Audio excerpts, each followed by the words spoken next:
Hola, buenos días, buenas tardes o buenas noches, en dependencia de la hora en que usted se pueda conectar y volver a unirse en nuestra compañía para continuar con el estudio de las doctrinas fundamentales de la fe del Evangelio. Específicamente estamos tratando nuestra serie La fe común y la fe salvífica.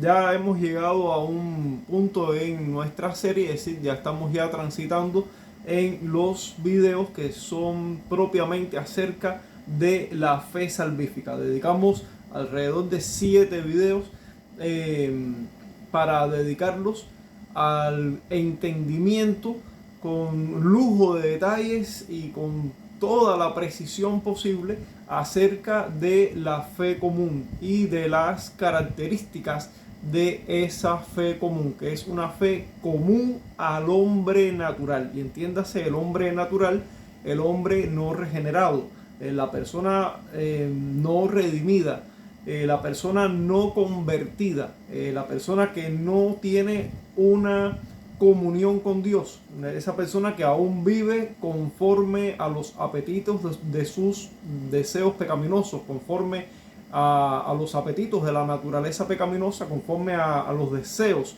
de su concupiscencia, esclavo de esa naturaleza pecaminosa, de esa naturaleza corrupta en el pecado, muertos en delitos y pecados. A eso se refiere el hombre natural, y estamos especificando que ese hombre natural, ese hombre que no tiene una relación con Dios, ese hombre que aún no ha nacido de nuevo, no es que no tenga ningún tipo de fe, y no es que la fe que él puede tener no tenga ningún tipo de fruto.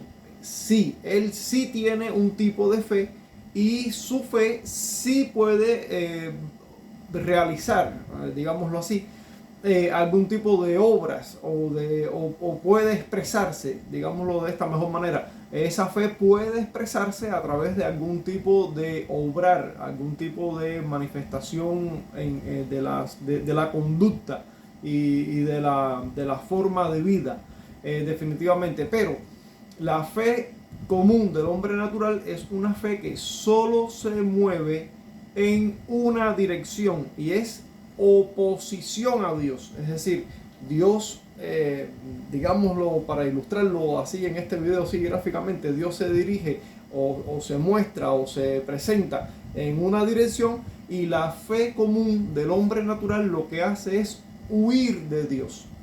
Huir de Dios. No debes, uno no debe confundirse pensando que porque hay personas que tienen un sentido de religiosidad, incluso de devoción en su forma de ser religiosos, de la religión que expresen.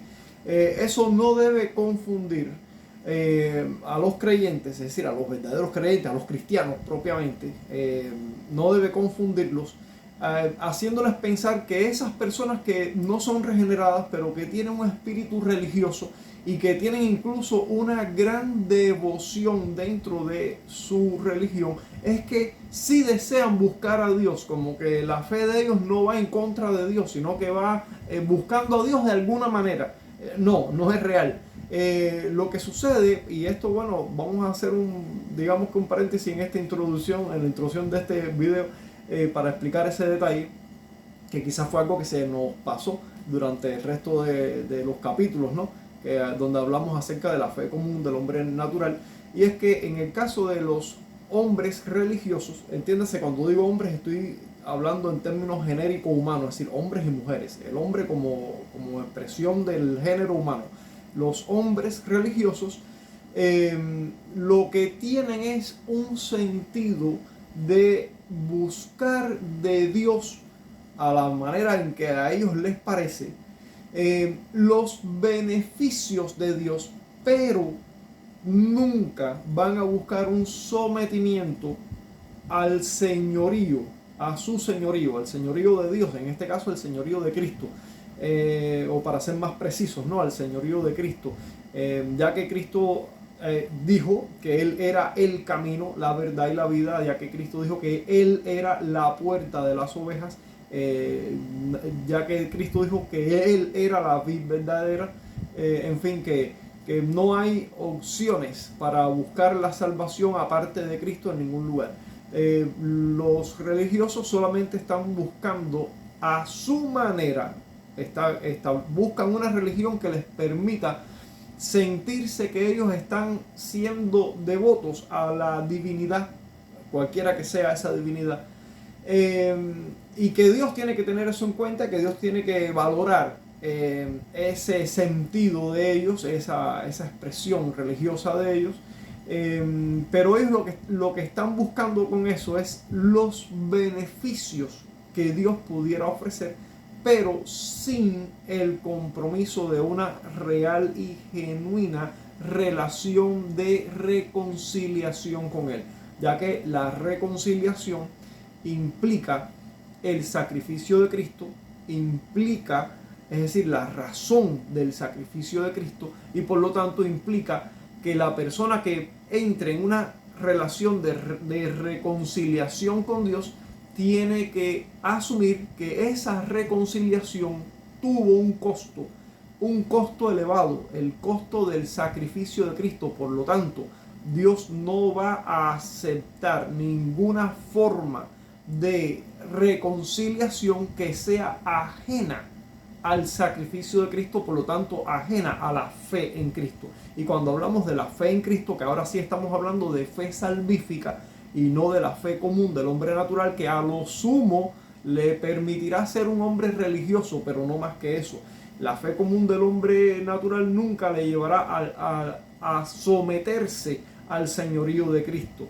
Entonces, no sirve para la reconciliación con Dios. Dios no va a aceptar eso de ninguna manera, ya que a Dios le costó muy caro la reconciliación, esa reconciliación que Él ahora puede otorgar a las criaturas caídas, perdidas como nosotros.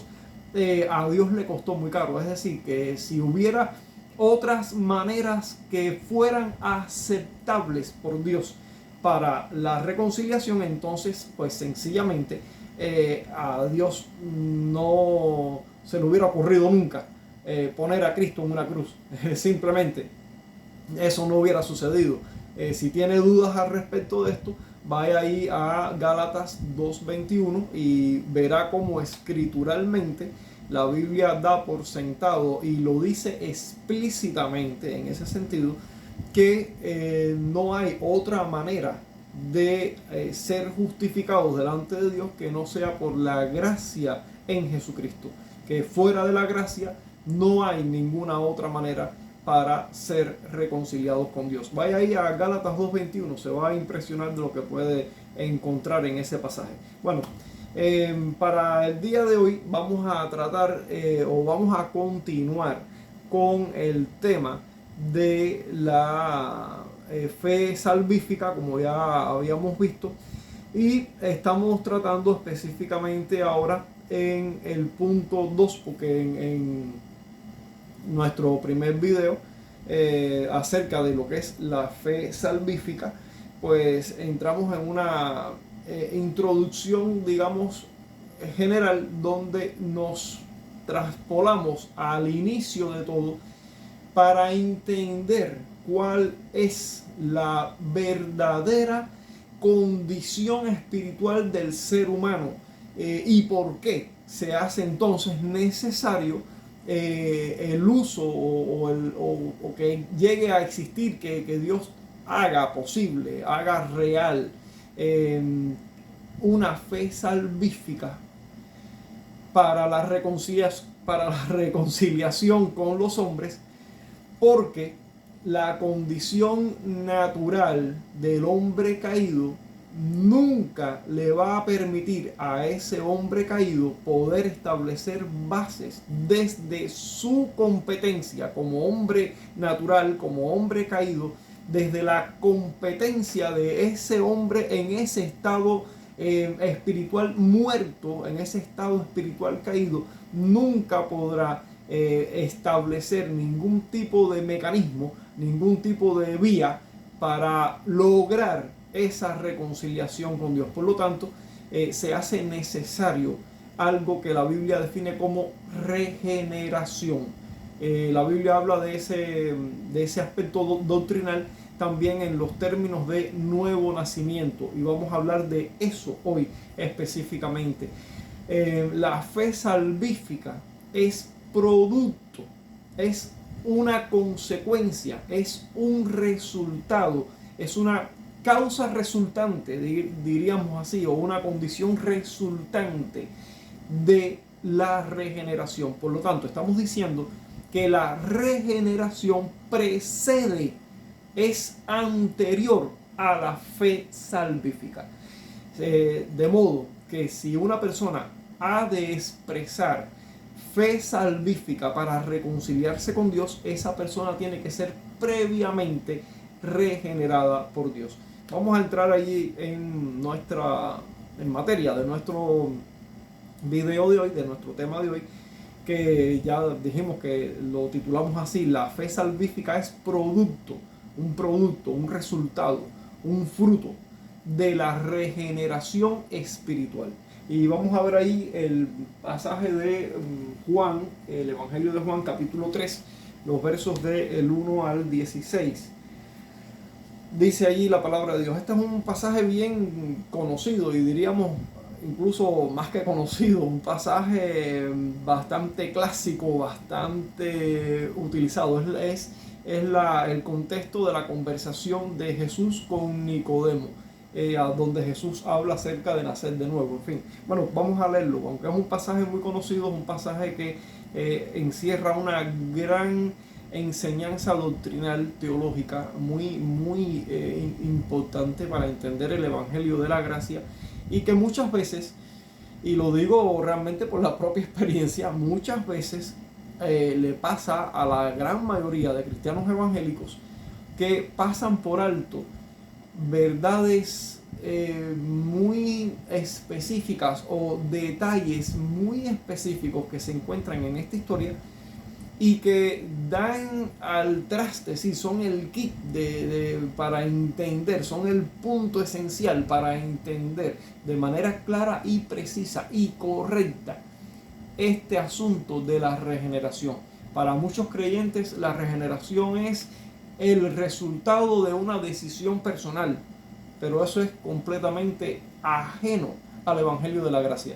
Así, esa idea de que la regeneración es el resultado de la decisión personal de un ser humano de confiar en Cristo por su propia voluntad y por el ejercicio de su propio libre albedrío, eso es un concepto humanista completamente ajeno al Evangelio de la Gracia. Así que vamos a entender este pasaje desde la perspectiva del Evangelio de la Gracia, y no desde la perspectiva de la visión humanista de que el hombre tiene una competencia o tiene una capacidad o tiene la posibilidad en sí mismo de ejercer su propia voluntad respecto a las decisiones espirituales. Eso no es posible, porque en el video anterior ya explicamos con lujo de detalles acerca de esa condición espiritual caída y muerta espiritualmente de ese hombre natural, por lo cual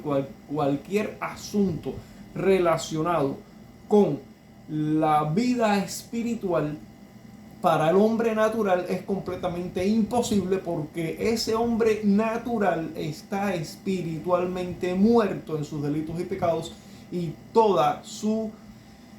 todo el sentido, digamos así, todo el sentido, toda la inclinación, todo el deseo del ejercicio de su libre albedrío, porque no estamos negando que tenga libre albedrío, solamente que toda inclinación y todo deseo y toda voluntad de su libre albedrío va en contra de Dios y no a favor de la vida espiritual. Eso nunca va a suceder como parte del ejercicio del libre albedrío del hombre natural. Eso no va a pasar nunca. Por lo tanto, asumir que la regeneración es el resultado de la decisión personal de un hombre muerto espiritualmente de confiar en Cristo es una cosa totalmente ajena al sentido lógico y doctrinal del Evangelio de la Gracia. Por lo tanto, vamos a leer este pasaje que es muy conocido, que es muy predicado en las iglesias evangélicas, sobre todo muy predicado a la hora de enseñar el Evangelio de manera, es increíblemente, ¿no? Pero, y sin embargo, lo que están enseñando es una versión humanista del Evangelio que no es el Evangelio de la Gracia. Entonces, hoy vamos a aclarar eso de manera bien precisa, Dios mediante. Dice ahí, había un hombre de los fariseos que se llamaba Nicodemo, un principal entre los judíos. Este vino a Jesús de noche y le dijo, Rabí, sabemos que has venido de Dios como maestro, porque nadie puede hacer estas señales que tú haces si no está Dios con él. Respondió Jesús y dijo, de cierto te digo. Por cierto, la expresión de cierto es literalmente amén, amén. Es lo que significa amén. Cuando nosotros oramos y decimos amén, lo que queremos decir, que generalmente ha sido traducido como así sea, es una expresión que denota algo que es verdadero, es decir, algo ciertísimo, algo certero, algo seguro en su realidad, en su certeza, algo vinculado con lo que es verdad. Entonces, amén, amén, de cierto te digo, sí, muy ciertamente que te digo, y con toda seguridad, amén, amén, con absoluta seguridad te voy a decir algo. Te digo que el que no naciere de nuevo no puede ver el reino de Dios. Wow, esto para Nicodemo fue una trompada, porque él no se esperaba algo así, sinceramente. Dice, Nicodemo le dijo, ¿cómo puede un hombre nacer siendo viejo? Para él esto fue algo completamente nuevo, algo inesperado. ¿Puede acaso entrar por segunda vez en el vientre de su madre y nacer? ¿Cómo puede un hombre nacer nuevamente? Es posible, ¿no? Para un hombre natural, para el pensamiento de un hombre natural, ¿cómo? Y desconocedor de estas cuestiones. Respondió Jesús, de cierto te digo, el que no naciere de agua y del Espíritu no puede entrar en el reino de Dios. Lo que es nacido de carne, carne es. Lo que es nacido del Espíritu, Espíritu es. No te maravilles de que te dije, os es necesario nacer de nuevo. El viento sopla de donde quiere y oyes su sonido, mas ni sabes de dónde viene ni a dónde va. Así es todo aquel que es nacido del Espíritu. Respondió Nicodemo y le dijo, ¿cómo puede hacerse esto? Es decir, aún él no salía de su asombro y de su ignorancia respecto a este asunto. Por cierto, yo dije ignorancia y es correcto, ¿no? Pero aclaramos que no es una expresión ofensiva, ya que todos somos ignorantes de algún asunto, de alguna cuestión. Es decir, Nicodemo ignoraba estas cosas. En ese sentido, eso era algo de lo cual él era ignorante respecto a esto y mostró su ignorancia abiertamente. ¿Cómo puede hacerse esto? Es decir, no trató de disfrazar su ignorancia con la arrogancia de su religiosidad o de su posición, ya que dijimos, así la Biblia dice que era un hombre principal, era un hombre importante. No trató de disfrazar, no, abiertamente. ¿Y cómo puede hacerse esto? Definitivamente. Esto en parte pudiéramos decir que si lo aplicáramos a nuestra vida espiritual, ¿no? Diríamos que Dios realmente trata, cuando la Biblia lo dice en el Salmo 68, bueno, no recuerdo ahora exactamente, que dice que Dios atiende al humilde. Definitivamente, cuando usted sencillamente no trata de esconder su ignorancia detrás de su orgullo, Nicodemo no lo hizo. Aún siendo un principal, un religioso principal, no puso su orgullo por delante, abiertamente dejó, yo no sé de esto, explícame cómo es la cosa, porque yo no sé. Y ¿saben qué? Muchas veces sucede que muchos cristianos evangélicos no salen de su ignorancia, y es por orgullo. No salen de su ignorancia y es tristemente por orgullo, porque prefieren poner su orgullo denominacional delante y decir, nosotros siempre hemos creído así, como me dijo ese pastor hace relativamente poco tiempo, yo por 65 años he predicado el evangelio de esta manera. Wow, por 65 años he predicado de la misma manera sin entender estas cosas. Bueno, así sucede, pero así sucede en el mundo evangélico a gran escala. No solo con los pastores y los líderes y los predicadores y con los maestros, que muchas veces no son enseñables. Tristemente, para tristeza lo digo, muchas veces no son enseñables. Usted intenta decirle, mire, pero la Biblia enseña así, así, y no, porque yo siempre lo he enseñado así. Llevo 30 años como maestro aquí, yo siempre he enseñado, está bien, ya, no queda de otra.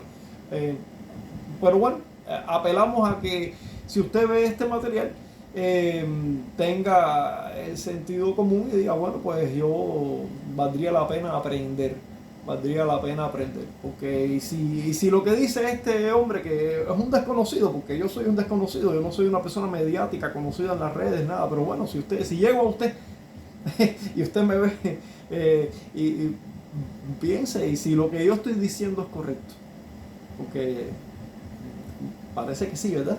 Bueno, vamos a seguir. Dice, ¿y cómo puede hacerse esto? Aquí Nicodemo abiertamente, explícame. Yo soy maestro hace muchos años, pero yo esto que tú me estás diciendo, para mí es nuevo, para mí es primera vez que lo escucho. Yo nunca he escuchado esto y es algo tremendo porque de momento tú me estás diciendo algo que todo mi sistema doctrinal, todo mi sistema de enseñanza, todo lo que yo he enseñado siempre se viene abajo en un segundo. Porque de momento tú me estás diciendo que nadie puede entrar al reino de Dios, ni siquiera verlo, si no nace de nuevo. Yo no sé nada acerca de eso de nacer de nuevo. ¿Cómo es posible? Entonces toda mi enseñanza, toda mi educación religiosa, todo lo que yo he sabido, he aprendido, todo lo que yo he enseñado por tantos y tantos años, y al final, si no entiendo esto de nacer de nuevo, no puedo ni ver ni entrar al reino de Dios. Entonces todo eso de qué me ha servido no me sirve de nada. De momento me quedo como que no tengo nada en las manos. No tengo ninguna seguridad en todo lo que yo he sabido siempre. Y eso es triste porque se aplica al mundo evangélico de hoy. Gente en las iglesias por años y años y años y no entienden el evangelio de la gracia, no entienden lo más esencial del evangelio. No lo entienden, no lo han entendido nunca. Increíble, pero bueno, así sucede. Bueno, seguimos. Jesús le respondió y le dijo, ¿eres tú maestro de Israel y no sabes esto? Es decir, que esto parece que no era una enseñanza propiamente nueva. Parece que ya en las páginas del Antiguo Testamento tenemos algunas nociones respecto a este asunto, y sí que las tenemos, sobre todo en los profetas. Pero bueno, vamos a continuar. De cierto te digo que lo que sabemos hablamos, y lo que hemos visto testificamos, y no recibís nuestro testimonio.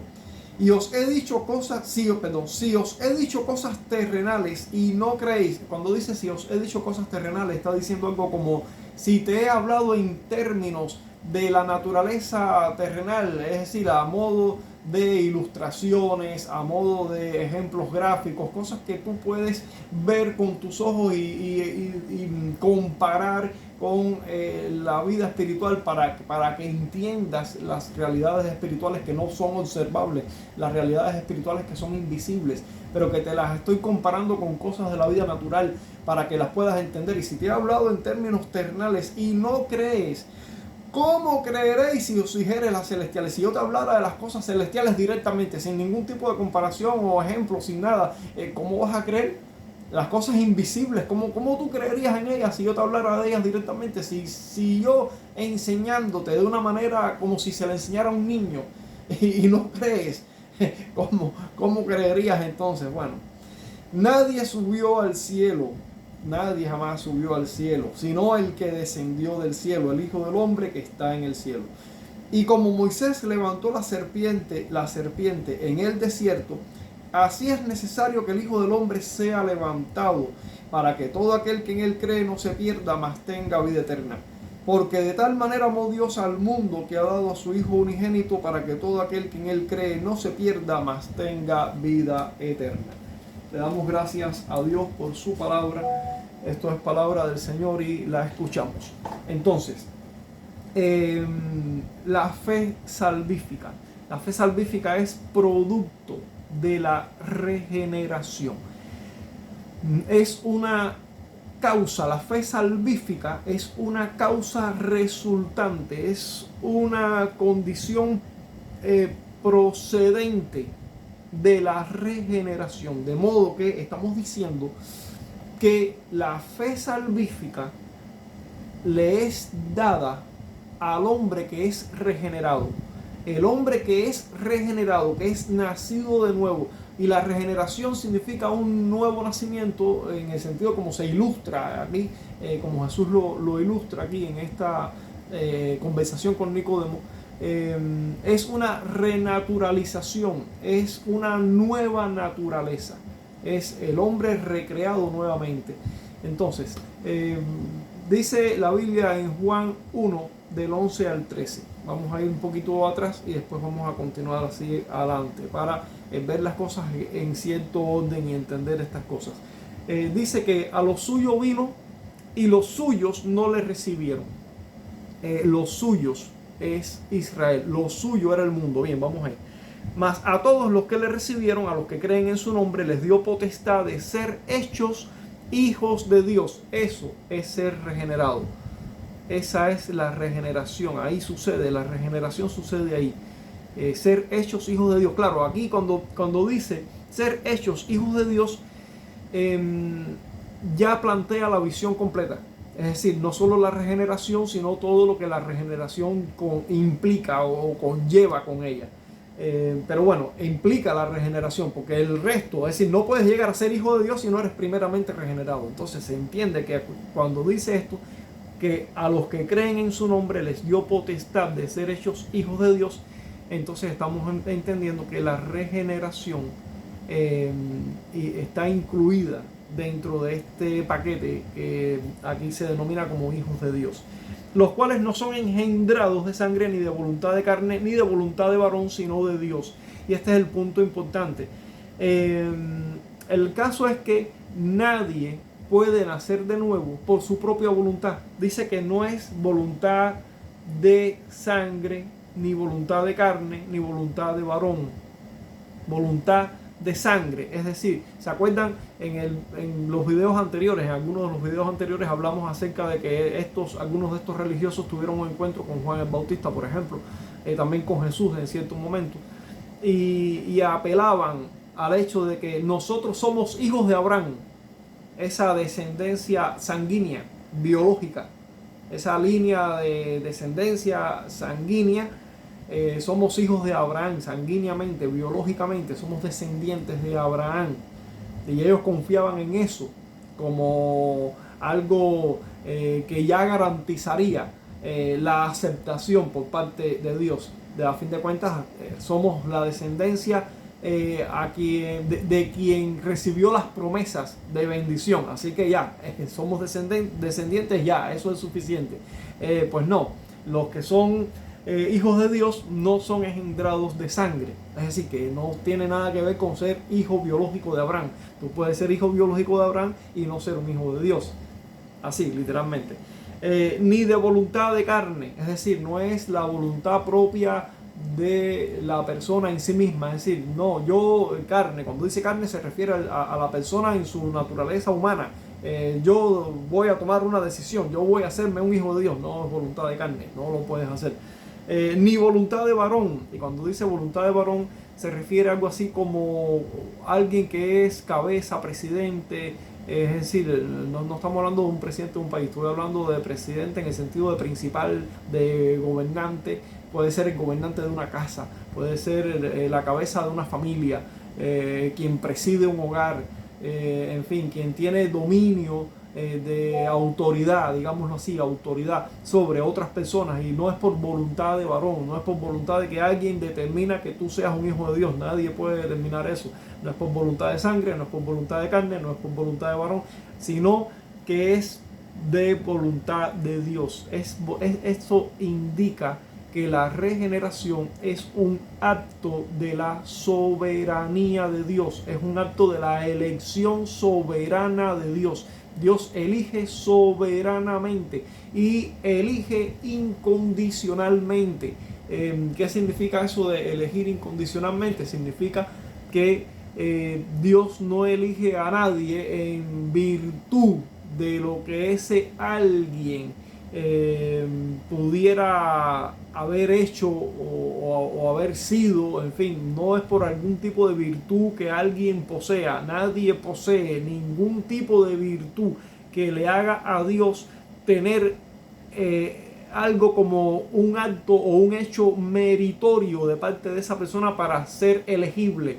No, definitivamente. Y no porque ya lo vimos en el video anterior.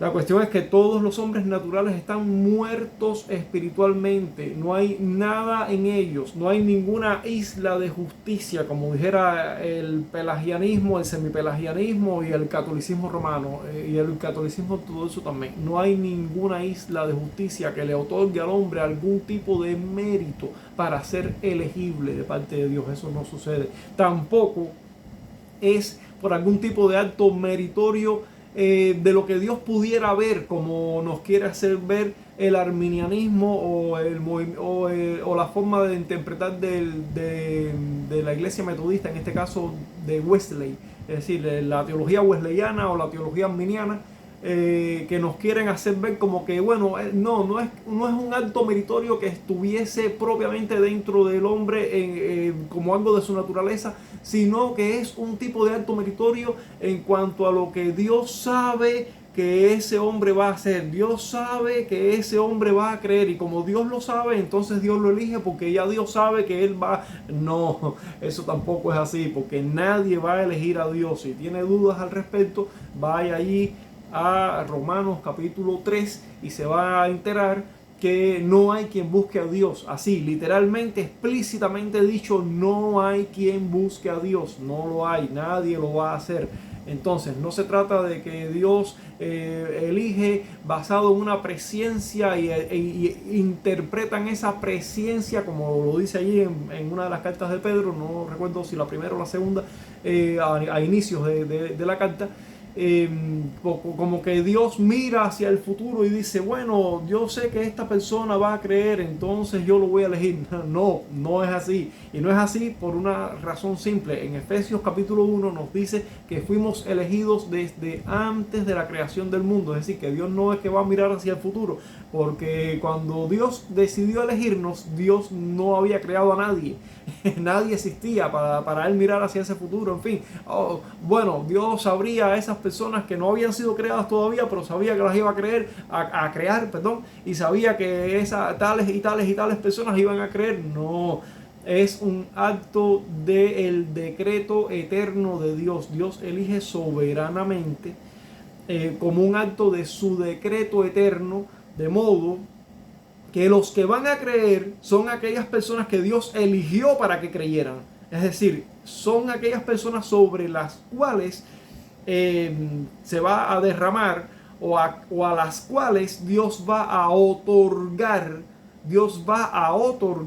gracia soberana, porque la gracia no es gracia ofrecida, como asume el arminianismo, como asume el catolicismo romano. La gracia no es ofrecida, la gracia es otorgada soberanamente. Entonces, lo vemos aquí claramente en la escritura. Ahora mismo acabamos de leer el pasaje de Juan 3, en la conversación de Nicodemo, y nos dice un detalle allí que muchísimas veces pasa así desapercibido. Y es que el viento sopla de donde quieres y oyes sus sonidos, mas no sabes de dónde viene ni a dónde va. Esa es una ilustración que Jesús está usando para referirse al obrar del Espíritu Santo, quien actúa soberanamente sobre las personas que van a llegar a ser creyentes. Los que van a llegar a ser creyentes lo van a hacer porque el Espíritu de Dios actúa soberanamente, de modo que viene sobre esas personas y realiza en ellos ese acto de regeneración, soberanamente una iniciativa, un acto de Dios. Entonces, a los suyos vino, los suyos no lo recibieron, pero a los que lo recibieron, a los que sí lo hicieron, les dio potestad de ser hechos hijos de Dios. ¿Quiénes son los que hicieron esto? Dicen que los cuales estos que sí eligieron ser de Dios, no es porque lo hayan elegido de su propia naturaleza humana. Vamos a aclarar, porque estoy hablando en ese sentido, pudiera parecer que me estoy contradiciendo. No. Usted no es llevado en contra de su voluntad a elegir a Cristo. Usted es renaturalizado. En usted la regeneración significa que el Espíritu de Dios obra poniendo en usted un nuevo corazón y poniendo en usted un deseo que antes no existía. Por eso usted en su condición natural nunca iba a buscar a Dios, porque ese deseo no existía. Dios pone en usted el deseo con Dios, de modo que ahora usted tiene la capacidad para buscar a Dios, para querer a Dios, para buscar ir en pos de Dios. Ahora usted tiene ese deseo porque una vez que ha sido regenerado, a usted se le ha equipado, con condiciones, con nuevas características, con una nueva naturaleza propiamente, una renaturalización, una nueva naturaleza que sí desea a Dios, que sí tiene a Dios como centro de sus afectos, lo cual no ocurre con su antigua naturaleza de pecado. En su antigua naturaleza de pecado, el centro de sus afectos es el pecado mismo y la satisfacción de su carne. Ese es el centro de los afectos de su antigua naturaleza. En tanto que el centro de los afectos de su nueva naturaleza es Dios. Por lo tanto, una vez que usted es regenerado, usted entonces sí decide buscar a Dios. Estas personas decidieron buscar a Dios, pero porque fueron regeneradas, porque Dios puso en ellos, por la obra del Espíritu Santo soberanamente, esa nueva naturaleza, ese nuevo corazón.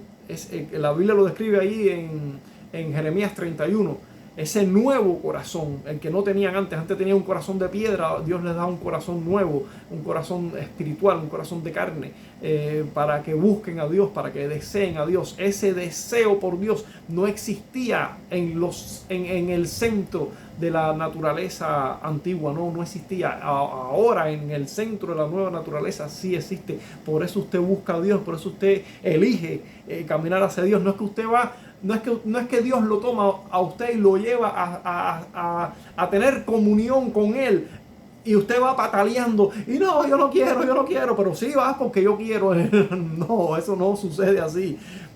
Dios crea en ti un corazón nuevo, un corazón que sí desea a Dios, de modo que ahora tú libremente sí eliges a Dios, pero lo haces desde la nueva naturaleza regenerada, no desde tu naturaleza caída. Desde tu naturaleza caída tú nunca elegirías a Dios y nunca lo buscarías. Eso nunca pasaría. No iba a suceder de esa manera.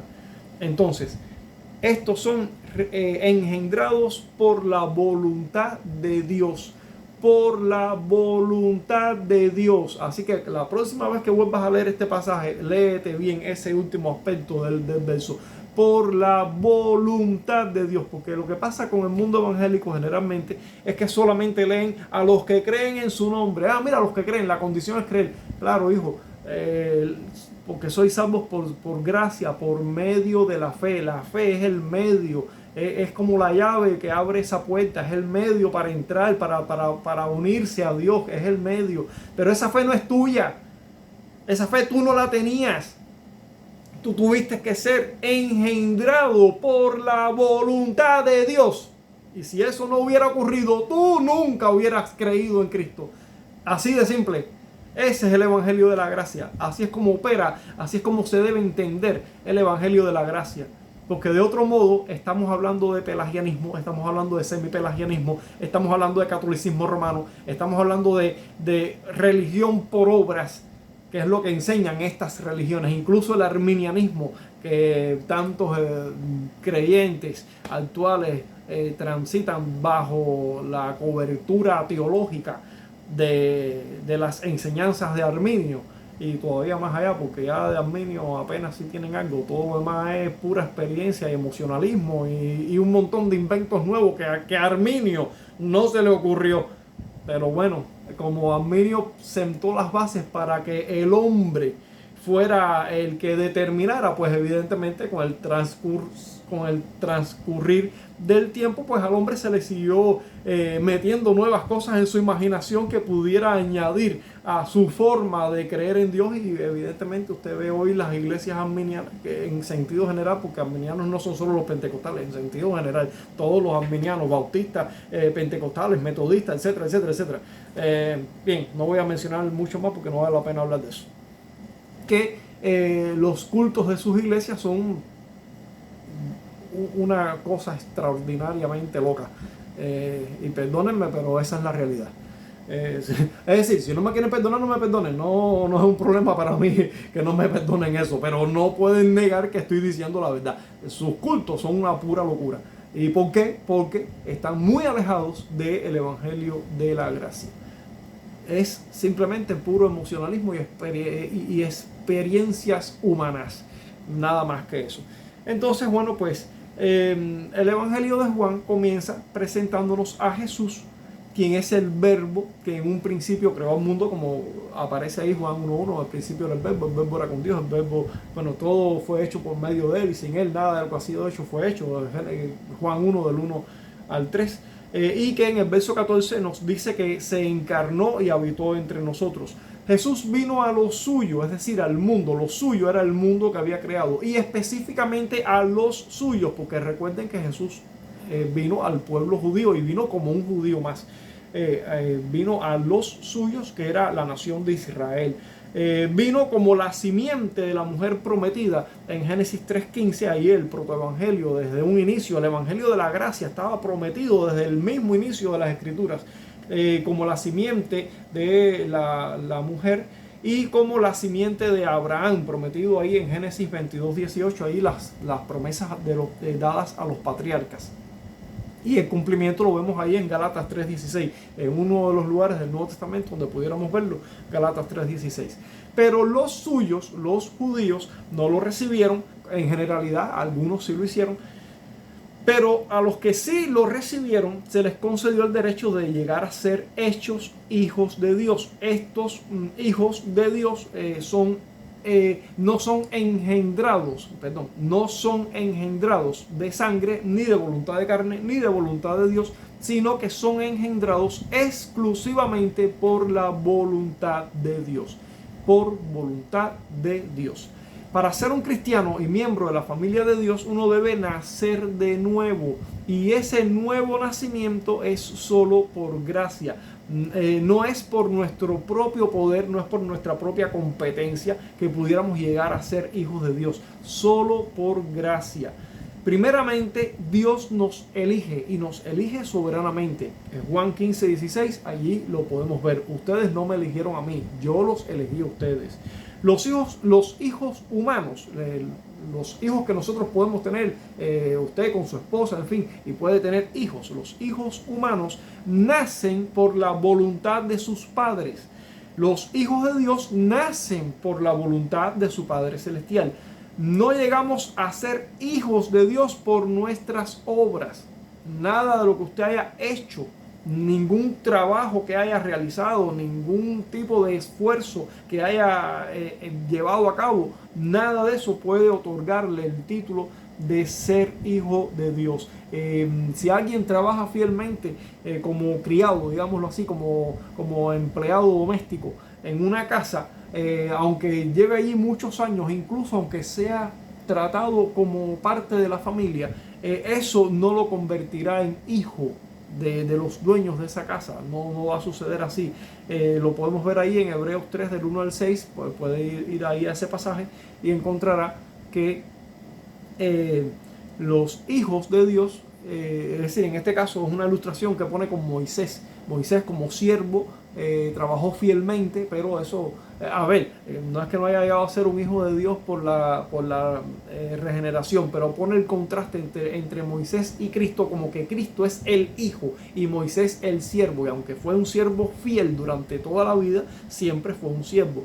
Que espiritualmente pudiéramos entender de que todos los que realmente han creído en Dios de la manera correcta son espiritualmente hechos hijos de Dios, claro, evidentemente, pero es el contraste que pone ahí en este pasaje de Hebreos para que entendamos que Cristo es el Hijo, el heredero, y los siervos no son hijos solo por ser siervos. Es decir, no es por el trabajo. Usted no se hace hijo de Dios porque haya trabajado mucho para Dios. Eso no lo convierte en hijo.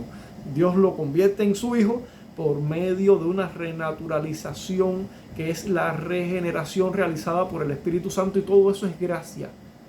Todo eso es gracia, así simplemente. Entonces, en Juan 3, que es el pasaje que leímos, nos encontramos ahí la conversación de Jesús, quien era el maestro, ¿no? Jesucristo, el Mesías, con Nicodemo, un importante fariseo y maestro, probablemente miembro del Sanedrín, un hombre importante dentro de la nación. Esta conversación ha transcurrido a la historia muy significativamente, como una de las más famosas de la historia. Aquí se precisó así de manera muy específica el asunto o el punto de la regeneración como condición para ver y entrar al reino de Dios. Ya lo leímos ya este pasaje. Ahí Jesús le dice: de cierto te digo que el que no naciere de nuevo no puede ver o no puede entrar al reino de Dios. Bueno, Nicodemo pregunta cómo es posible, puede un hombre nacer desde el vientre de su madre por segunda vez, cómo puede hacerse esto, en fin. Y Jesús dice: el viento sopla de donde quiere y oyes su sonido, mas no sabes de dónde viene ni a dónde va. Así es todo aquel que es nacido del Espíritu. Así es todo aquel que es nacido del Espíritu. Y se trata de esto exactamente, de que el Espíritu es el que hace renacer, es el que produce la regeneración en una persona soberanamente, de manera soberana. No es por la decisión del libre albedrío de esa persona, no, es por la obra, por la iniciativa de Dios.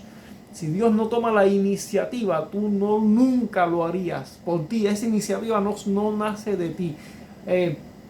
Aquí el arminiano interpreta que Dios toma la iniciativa al ofrecer la gracia. Pero no. Claro que Dios toma la iniciativa en asuntos de la gracia, pero Dios no propiamente no ofrece la gracia. No, porque si ya lo vimos en el video anterior, esto ya lo explicamos ya. Si ahora una persona fallece y muere, ya falleció, murió, y ahora viene un médico, viene a ver a este cadáver, viene a ver a un cadáver, una persona muerta. Si el médico ofrece su ayuda, el muerto nada puede hacer.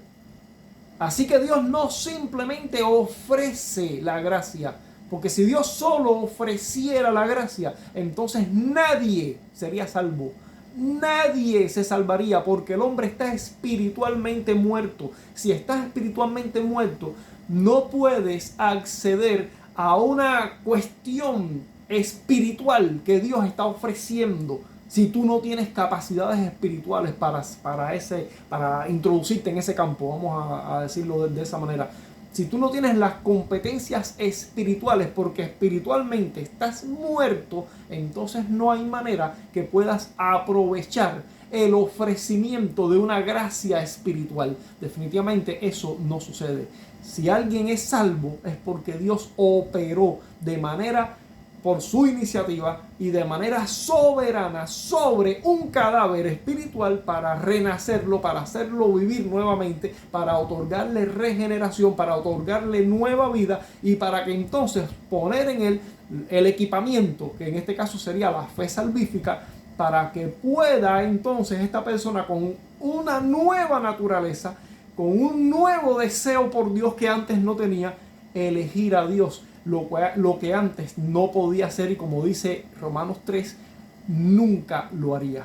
Entonces, este hombre, este Nicodemo, definitivamente nunca iba a poder entender estas cosas a menos que entendiera primeramente el asunto de la regeneración, lo que le pasa a muchos cristianos evangélicos hoy, que no entienden el asunto de la regeneración espiritual y ponen todo en el campo del humanismo. El hombre desde su propia competencia es quien toma una decisión respecto. Entonces, si el hombre no toma una decisión, Dios no puede hacer nada. Oh, es que Dios es un caballero. Esa es la imagen. Dios es un caballero. Dios te ofrece, Dios no te fuerza. Si tú no lo tomas, pues Dios no te obliga. Si tú lo tomas, bueno, pues Dios Señor, tú estás muerto espiritualmente. Si tú estás muerto espiritualmente, lo que Dios te ofrezca, tú no lo puedes aprovechar. Tú estás muerto. Tienes que acabar de entender eso.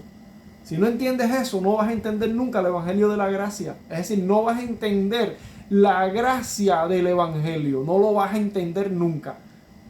Porque tienes que empezar por entender que si estás espiritualmente muerto, estás espiritualmente inútil para aprovechar las bendiciones de la gracia o las bendiciones espirituales de Dios, porque espiritualmente no tienes las herramientas desde tu punto de vista de ser un hombre humano, carnal, vendido al pecado, como dice Pablo en Romanos 7, vendido al pecado. Entiende, hombre, no es tan complicado. Entonces, bueno, vamos a ir parando este video por aquí y vamos a hacerle una segunda parte para que no se nos haga ya demasiado extenso, porque ya estamos ya en el límite de parar ya. Entonces, vamos a hacer un resumen. Lo que estamos viendo hoy y lo que vamos a continuar en el siguiente video es el tema de que la fe salvífica es un resultado de la regeneración. Y la regeneración, que no es más que una renaturalización, es el que Dios reviste a una persona de nueva naturaleza y en esa nueva naturaleza coloca los deseos, los afectos, las herramientas, el equipamiento, vamos a decirlo en esos términos, que son propicios para que el hombre pueda tener una vida espiritual. El hombre muerto espiritualmente es regenerado por la obra soberana del Espíritu Santo, de modo que despierta una nueva vida espiritual, que en esa nueva vida sí posee los afectos por Dios y los deseos por Dios que no tenía en su naturaleza caída, en su naturaleza muerta en el pecado, y por lo tanto ahora sí puede ejercer la fe salvífica que también le ha sido dada como parte de todo ese paquete de nueva naturaleza que sucede, que ocurre en la regeneración. Cuando eres regenerado, te han dado una nueva naturaleza y esa nueva naturaleza viene con un paquete, digamos, con una X cantidad de equipamiento. Y entre esos equipamientos viene la fe salvífica y viene también los deseos y los afectos por Dios. Es un inicio de la vida espiritual, no es toda la vida espiritual, porque después tenemos que hablar de justificación, después tenemos que hablar de reconciliación, después tenemos que hablar de santificación, después tenemos que hablar de glorificación. En fin, no es toda la vida espiritual, pero es el inicio, del mismo modo en que tú cuando naciste en este mundo, ese fue tu inicio de vida en este mundo. Así también la regeneración es tu inicio de vida en términos espirituales. De modo que con la nueva vida espiritual que tienes ahora en la nueva naturaleza, tú estás en condiciones de acercarte, de buscar, de querer, de confiar, de creer en Dios, lo cual antes no podías hacer. Esa es la cuestión de la regeneración espiritual y del sentido de la regeneración vinculado a lo que es la gracia, para entender cómo es que funciona la gracia. De otro modo, no sería gracia. Si fuera por la iniciativa del hombre, si fuera por los deseos y la voluntad del hombre, si fuera por la capacidad del hombre, entonces no sería gracia. Y si fuera por esa capacidad y competencia y posibilidades que el hombre pudiera tener para llevar a cabo estas cuestiones, entonces no se hubiera requerido nunca el sacrificio de Cristo, porque si se entiende que tú tienes competencia para llevar a cabo esta cuestión de reconciliación con Dios, entonces no se requería que Cristo muriera. Gálatas 2:21, vuelve a leer ese texto, Gálatas 2:21, pero Cristo tuvo que morir, y esa es la base, el fundamento de la gracia, de que la gracia sea posible para ti, la muerte de Cristo. Sin la muerte de Cristo no hay gracia posible.